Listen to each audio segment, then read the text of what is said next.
दोस्तों नमस्कार। आशा है कि आप अच्छे होंगे, आपका दिन खुशी से गुजरे।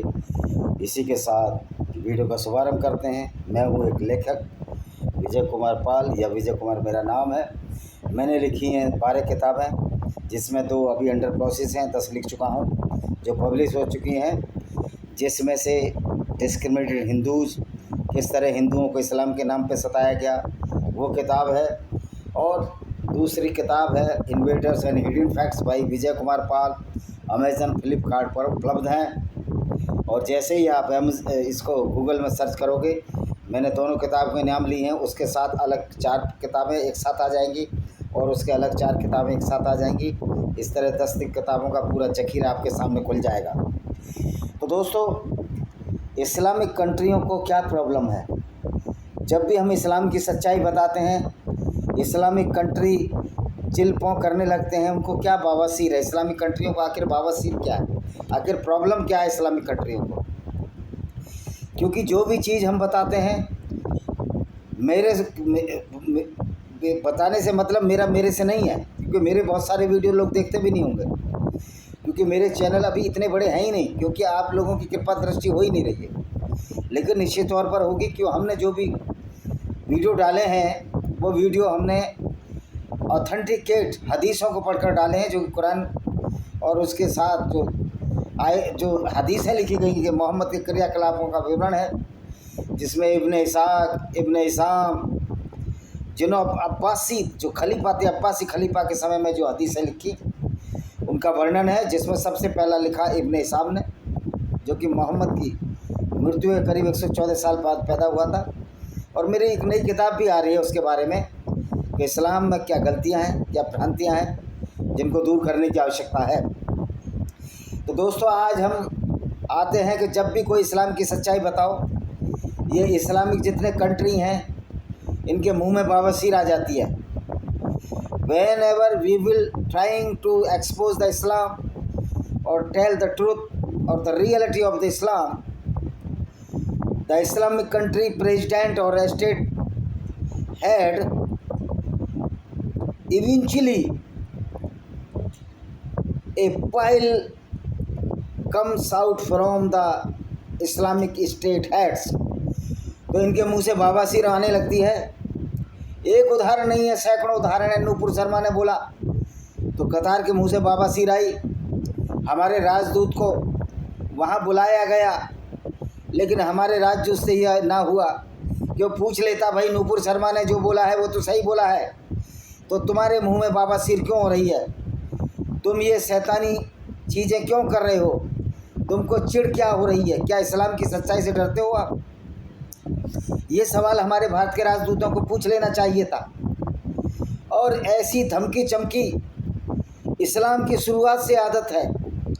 ये धमकी का जो सिरे जाता है, ये मोहम्मद साहब को जाता है, जो हर जगह धमकी और चमकी दिए फिरते थे, क्योंकि मोहम्मद के एक अपने उद्देश्य थे, उनके वेस्टेड इंटरेस्ट थे। जब खदीजा बिन ख्वालिद से उनकी शादी हुई, जो कि ईसाई औरत थी इनकी पहली, तो सारा धंधा मोहम्मद ने चौपट कर दिया इस झूठे इस्लाम के नाम पर, झूठे अल्लाह के नाम पर। अब आप कहेंगे कि अल्लाह को झूठा क्यों बताया? तो मैंने अपनी वीडियो में साबित किया है कि अल्लाह है ही नहीं, अल्लाह है ही नहीं, ना अल्लाह होगा। ये मोहम्मद की एक फैलेसी थी जो अपने फ़ायदे के लिए उसने बनाई। तो जब झूठे अल्लाह के नाम से ये जो आइडियोलॉजी बनाई, तो इसके तो पैर ही नहीं है, इसके तो सिर ही नहीं है। तब इसके सिर पैर नहीं है, तो उसकी सच्चाई को जब हम बताते हैं तो इनको क्या परेशानी है?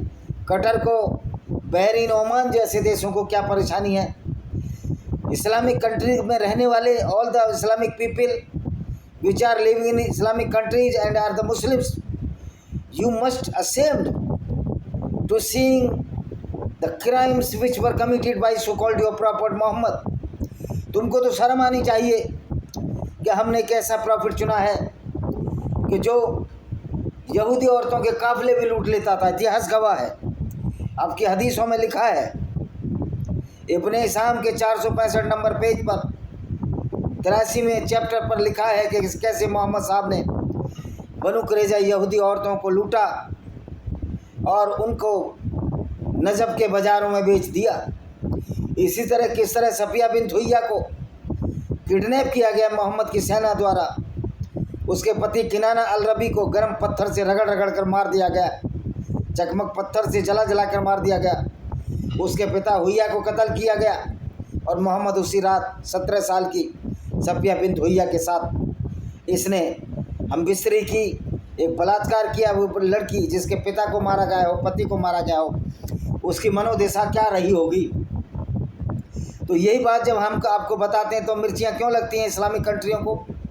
क्या इस्लाम में सत्यता स्वीकार करने की आज़ादी नहीं है, या इस्लामिक कंट्रियों में मोहम्मद साहब और इस्लाम की सच्चाई सुनने का साहस नहीं है? तो ये डरा धमका कर आप कब तक रोक सकते हो? और मैं ये कहना चाहता हूँ कि इस्लाम के लोग, ख़ास तौर पर भारत रहने वाले मुसलमान भी कहते हैं कि अमेरिका तेल के लिए करा रहा है। एक्चुअल में इन लोगों की पढ़ाई लिखाई तो होती नहीं, और जिन लोगों की पढ़ाई लिखाई होती है वो इस तरह की बेवकूफ़ी भरी बातें भी नहीं कर सकते।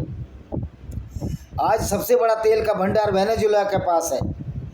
अगर भारत वेनेजुएला से एक संधि कर ले, ट्रीटी कर ले कि हम आपके तेल का एक्सप्लोरेशन करेंगे, यानी खोज करेंगे, और उसमें 50% तुम्हारा 50% हमारा, बिना पैसे के, और ये अगर संधि कर ले तो उसमें वेनेजुएला को भी फ़ायदा होगा, क्योंकि वेनेजुएला के पास अब पैसे नहीं है।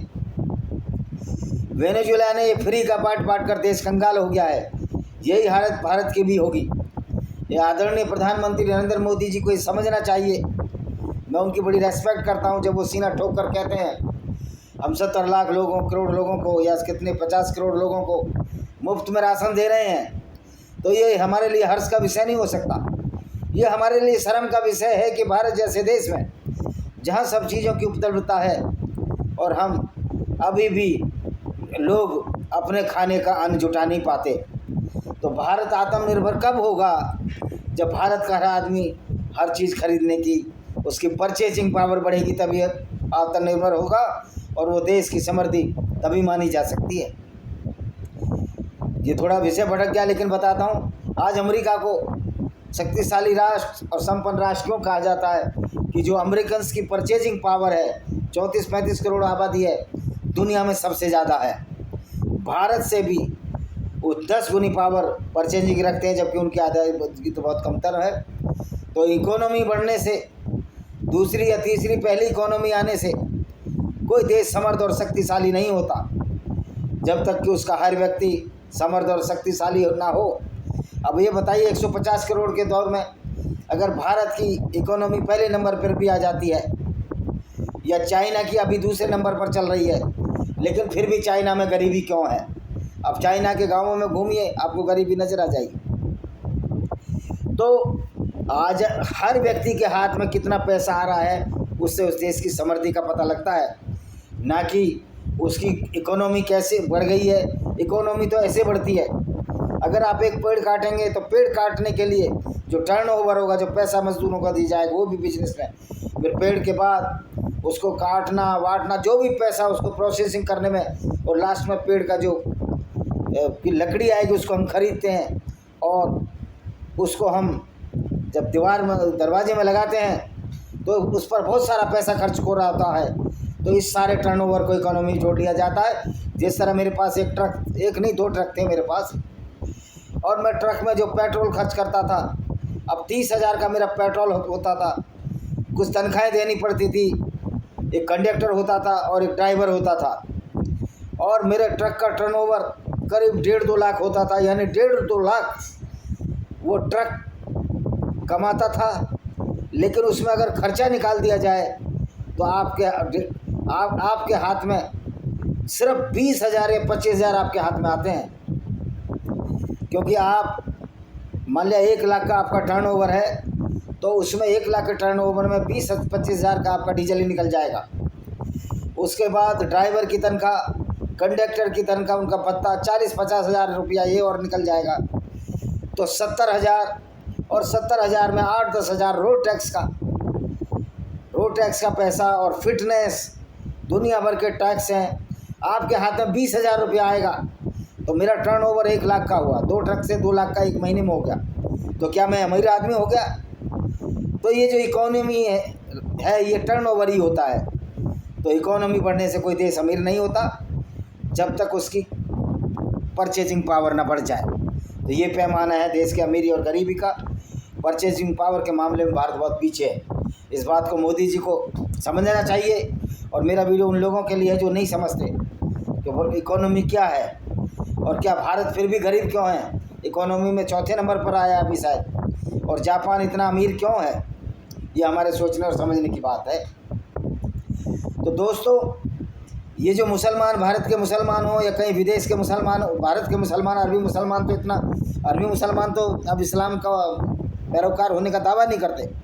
भारत के मुसलमान कहते हैं, बहुत पहले कहते थे अमेरिका के पास तेल के लिए अमेरिका लड़ाई करता हो। भाई, अमेरिका में आपसे ज़्यादा तेल के रिजर्व हैं। अमेरिका आज तेल एक्सपोर्ट करता है। रसिया के पास तेल की कमी नहीं है और वेनेजुएला के पास सबसे ज़्यादा रिजर्व है। अगर भारत वेनेजुएला के साथ ये तेल की डिमांड को पूरी कर लेता है कोलैबोरेशन करके, तो अरब देशों की तरफ मुंह नहीं देखना पड़ेगा। अल्लाह की ताकत भारत को नहीं झुका सकती। अल्लाह में इतनी ताकत नहीं कि भारत झुक जाए, क्योंकि अल्लाह एक फैलेसी है। लेकिन अल्लाह जब झुक जाएगा, जब भारत, यूक्रेन, रसिया जहाँ से गेहूँ, चावल, सब्जी भेजना बंद कर दें, तो इनके सारे दिन में तारे नज़र आ जाएंगे इन लोगों को। लेकिन पता नहीं क्यों भारत जैसा शक्तिशाली देश, कतर, बहरीन जैसे पिद्य देशों के सामने हमारा भारत का राजदूत रोता है। क्या हमारे भारत के राजदूत को ये नहीं बताना चाहिए था कि नूपुर शर्मा ने जो बोला है वो तो आपकी सही बुखारी हदीस, अब हदीस नंबर तो शायद 75, 34, 75, 35 और 75, 58 में साफ साफ लिखा गया है कि मोहम्मद ने 6 साल की आयशा बिन्त अबू बकर, जो कि अबू बकर पहले खलीफा की लड़की थी, उससे शादी की और 9 साल की उम्र में उसके साथ इंटरकोर्स किया। तो ये कहकर कैरेक्टर मोहम्मद का नूपुर शर्मा ने बता दिया। तो ये आपकी किताबों में लिखा हुआ है। तो ये गलत कैसे हो गया? या तो आप अपनी किताबों को ना मानो, आप हदीसों को फेंक दो ट्रक की रद्दी की टोकरी में, वो भी आपकी औकात नहीं है। किसी इस्लामिक कंट्री की औकात नहीं कि जो हदीसों को रद्दी की टोकरी में फेंक सके, या किसी मुसलमान की, किसी मौलाना की औकात नहीं कि उस जो सिर्फ ये कहे कि हम कुरान को मानते हैं, हदीसों को नहीं मानते। अगर आप कुरान को मानते हैं और हदीसों को नहीं मानते, फिर आप एक झूठी काल्पनिक यात्रा को क्यों मानते हैं? जो मोहम्मद अल्लाह से, झूठे अल्लाह से मिलने गया, फिर आपके यहाँ नमाज़ पढ़ने का तरीका तो कुरान में नहीं है। कुरान में 5 वक्त की नमाज कैसे पढ़नी है, मगरिब और फजर की नमाज कैसे कायम हुई, ये तो कुरान में नहीं है। ये तो आपके हदीसों में है कि मोहम्मद जमजम से उसका दिल धोया। ये सब झूठ की कहानी पर मैं एक किताब लिख रहा हूँ जो बहुत जल्दी मार्केट में आ जाएगी। इस्लाम का पूरा इसमें सिराजा बिखर जाएगा। तो भाई फिर मोहम्मद को तो नमाज पढ़ने का आदेश तो मोजेस ने कहा था, जाओ बार बार अल्लाह के पास, तो 5 बार का नमाज का आदेश मिला। तो ये आपके कुरान में तो नहीं है। जब आपके कुरान में नहीं है तो क्या ये कुरान लंगड़ी लूली किताब नहीं है जो पूरे इस्लाम का प्रदर्शन ही नहीं करती है, बल्कि हदीसों के बिना तो कुरान लंगड़ी लूली है। आपका इस्लाम लंगड़ा लूला है अगर सिर्फ हदीसों को, कुरान को नहीं मानते, कुरान को ही मानते हो।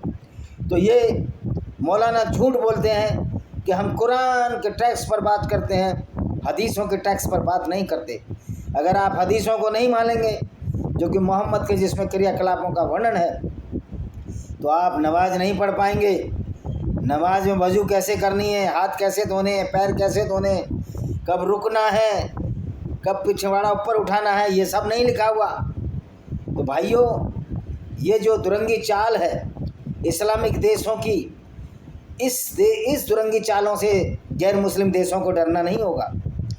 जब इस्लामिक देशों में पढ़ने वाली कुरान ये कहती है कि हर गैर मुस्लिम जो इस्लाम को नहीं मानता वो काफिर है और वो वाजिब कत्ल है, अगर वो इस्लाम को नहीं मानेगा तो उसको कत्ल करना भी जायज़ है, क्योंकि गैर मुस्लिम को कत्ल करके जन्नत का रास्ता मिलता है जहाँ 72 हूरें मिलती हैं। और हूरें भी ऐसी हैं कि अगर वो थूक दें तो समुद्र का पानी जो खारा है वो मीठा हो जाए।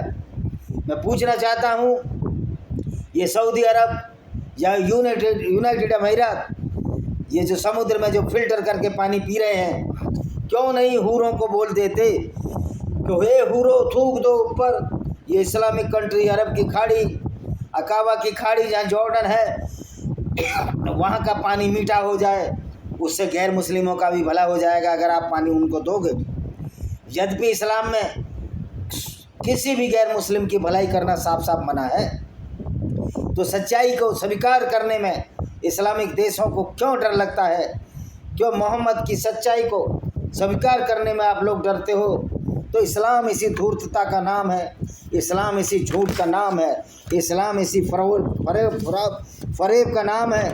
जब इस्लाम के फरेब को लोगों के सामने आया जाता है तो इस्लामिक कंट्रियों को मिर्चियाँ लगने लगती हैं। इनके मिर्चियाँ इतनी ज़ोर से लगती हैं कि ये लोग ब्लेसफेमी का नारा लगाने लगते हैं कि ब्लेसफेमी हो रही है। भाइयों, ब्लेसफेमी कुछ नहीं है, ये सच्चाई है। और हर मुस्लिम, हर इस्लामिक कंट्री मोहम्मद पैगंबर की सच्चाई से डरता है। तुमको स्वीकार नहीं मोहम्मद की सच्चाई, तो आप अपनी किताबें जो हदीस है इसमें परिवर्तन कर दो। आप कुरान की उन आयतों में परिवर्तन कर दो जो गैर मुस्लिमों को कत्ल करने की बात कहती हैं। वरना ये तुम्हारा दुरंगा राज अब चलने वाला नहीं है।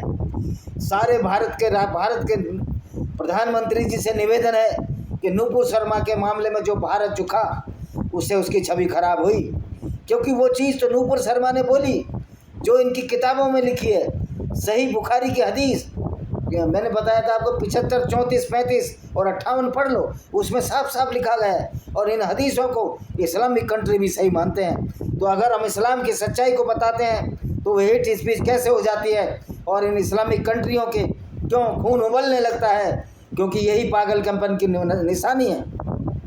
आज तक ये इस्लामिक कंट्री समझते थे, या हमारे मुसलमान भाई समझते थे, या हमारे मौलाना समझते थे, क्या लोगों को इस्लाम का पता नहीं है? और मुसलमानों को भी ये इस्लामिक मौलाना मदरसे में झूठ फूट बताया करते थे कि इस्लाम सबसे ज़्यादा शांति वाला धर्म है। मैं कहता हूँ इस्लाम सबसे ज़्यादा शांति वाला और सबसे ज़्यादा वाला ज्ञानता मूर्खता वाला एक आइडियोलॉजी है, एक विचार है। उस अज्ञानता के फ़र्क से किसी गैर मुस्लिम को कोई फ़र्क नहीं पड़ता। लेकिन जब आपकी ये विचारधारा लोगों को कत्ल करने की बात कहेगी, उनकी औरतों को लूट कर उनको बाज़ारों में बेचने की बात को कहती है, तो फिर निश्चित तौर पर ये एक विषय युद्ध का बन जाता है, जिसमें सारे दुनिया के गैर मुस्लिम काफिरों को एक होकर और इस्लामिक गुंडागर्दी के खिलाफ लड़ने की आवश्यकता है। नहीं डरना है किसी इस्लामिक कंट्री से। जो सच्चाई है वो इस्लाम की खुल कर बताना है। हो सकता है हमारे मुस्लिम भाई जो इस्लामिक कंट्रियों में रह रहे हैं वो इस्लाम को छोड़ दें। My one question to my Muslim brethrens which are living throughout the world and who do not interact in the Hindi, so would I like to tell them in English that what is the problem with you when we are exposing the Islam, exposing the criminology which was committed by the so-called Prophet Muhammad at the time of his lifetime. Why we should not be dareful to expose the Islamic and the Quranic verses which is totally against the human values. And all my brethren of the Muslim Ummah or the Islamic country brethren, would you like to think that your Prophet was not even a good human, but below the good human quality, because he looted or robbed so many caravans with the women and then distributed all the women among his companions, which were also the group of the looters. Even though your Prophet robbed or attacked so many business caravans and looted them with women and wealth. So this is why we are exposing the Islam, and you should ashamed your Prophet behavior is such like that nobody can follow the sunnah or teaching of the Prophet Muhammad. क्या मेरे मुस्लिम भाइयों, क्या आप ऐसे पैगंबर की Prestige या पूजा या वर्शिप या उसको होमेज दे सकते हो, उसको आदर दे सकते हो कि जो प्रॉफिट पूरी दुनिया को नफ़रत की दीवार में बहा गया, पूरी दुनिया को दो हिस्सों में बांट दिया, एक मुसलमान और एक गैर मुसलमान। गैर मुसलमानों को पोटी और नजर जितना गंदा कहा। ये जो खालिस्तानी आज इस्लामिक आतंकवादियों की गोद में बैठे हैं, उन लोगों को पता होना चाहिए इस्लाम में तुम्हारी औकात भी एक जानवर से भी गई बीती है, क्योंकि हर गैर मुस्लिम जो इस्लाम, कुरान और मोहम्मद को नहीं मानता उसकी औकात गंदी है, वो जानवरों से भी गए बीते हैं, वो कुत्ता, बिल्ली, बंदर हैं। यहूदी जो पिछले जन्म में यहूदी थे, आज जो बंदर और कुत्ते हैं वो यहूदियों के वंशज हैं, ये इस्लाम कहता है।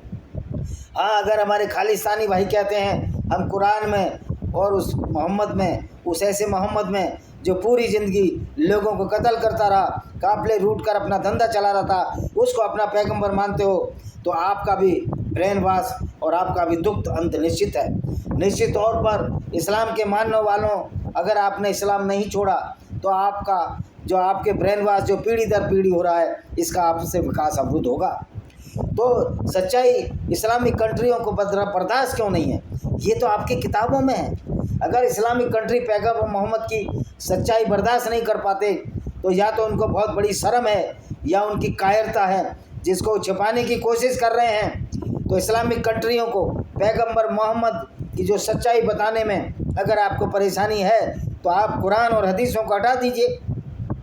आप मत मानिए पैगंबर मोहम्मद को अपना पैगंबर, मत मानिए कुरान को अपनी पुस्तक, मत मानिए हदीसों को, आप पूरे इस्लाम की किताबों को, कुरान को, इनको मत मानिए पैगंबर मोहम्मद को, तो फिर आप मुसलमान ही नहीं रह जाते।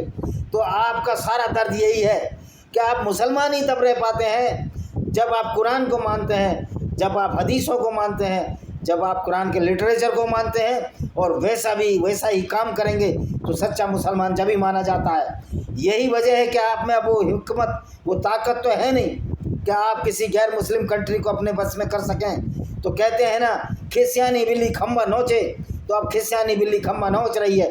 कभी राजदूत को बुलाते हैं किसी देश के, भारत के राजदूत को, और भारत कोई कायरों का देश नहीं है, इनकी लीडरशिप कायर हो सकती है लेकिन हम कायर नहीं हैं। इस्लाम की सच्चाई को हम बताते रहेंगे, लोगों को जागरूक करते रहेंगे। दुनिया में कितनी भी ताकतें आई गई, लेकिन हमने इस्लाम को जो पढ़ा और जाना है उससे ये मालूम हुआ कि इस्लाम से कोई गंदी विचारधारा नहीं है जो लोगों को सच्चाई कहने नहीं देती और ऐसा दबाव डालती है पूरा इस्लामिक कंट्री कि भारत में नूपुर शर्मा को फ्रिंज लिमिट इन बीजेपी के नेताओं को कहा, तो बीजेपी के नेता कायर और गद्दार हैं, ये कभी हिंदुओं की या गैर मुस्लिमों की रक्षा नहीं कर सकते। ये आपके दिमाग में बात आनी चाहिए। क्यों दिखावा करना है मोदी जी को? ऐसे मोदी जी को क्या पड़ी है कि जहाँ तेल की बात है तो तेल तो आप रसिया से ले रहे हो और भारत में तेल भी एक्सप्लोर कर सकते हो, खोज सकते हो। आपको ज़रूरत क्या है उन लोगों की तेल की? आप तो बढ़िया संबंध रसिया से बनाइए, वेनेजुएला में एक्सप्लोरेशन किए, और भारत में इतना तेल है, अगर भारत सरकार चाहे थोड़ा पैसा खर्च करे तो यहाँ इतना तेल निकल सकता है कि तेल की भरमार होगी। और फिर तेल का तो विकल्प भी होना चाहिए, तेल तो ख़त्म होने वाला है। सिर्फ तेल के नाम पर भारत ब्लैकमेल होता रहे और इस्लामिक कंट्री इस्लाम की सच्चाई न बताने दें, ये सब अब चल नहीं सकता। तो इसी के साथ मैं इस वीडियो को विराम देता हूँ। आशा है कि वीडियो पसंद आएगा। भाई चैनल को सब्सक्राइब करिए, बेल आइकन दबाइए ताकि आने वाले नोटिफिकेशन आपको मिल सकें। मैं सैल्यूट करता हूँ उन लोगों को जो इस्लाम की सच्चाई को खोल खोल कर बता रहे हैं, जिसमें यति क्या है नाम, हमारे गांव के पास ही मंदिर है, ये बता दूं, जो यति नरसिंहनाथ सरस्वती जी का मंदिर है, टासना मेरे गांव से बिल्कुल 2 किलोमीटर दूर है। तो वो बिल्कुल सही कहते हैं, जो भी इस्लाम की सच्चाई बताएगा उसको हेट स्पीच में नहीं बदला जा सकता। सच्चाई बताना कोई हेट स्पीच नहीं है, ये इस्लामिक कंट्रियों को अच्छी तरह समझ लेना चाहिए। वंदे मातरम, जय हिंद, आपका दिन शुभ हो।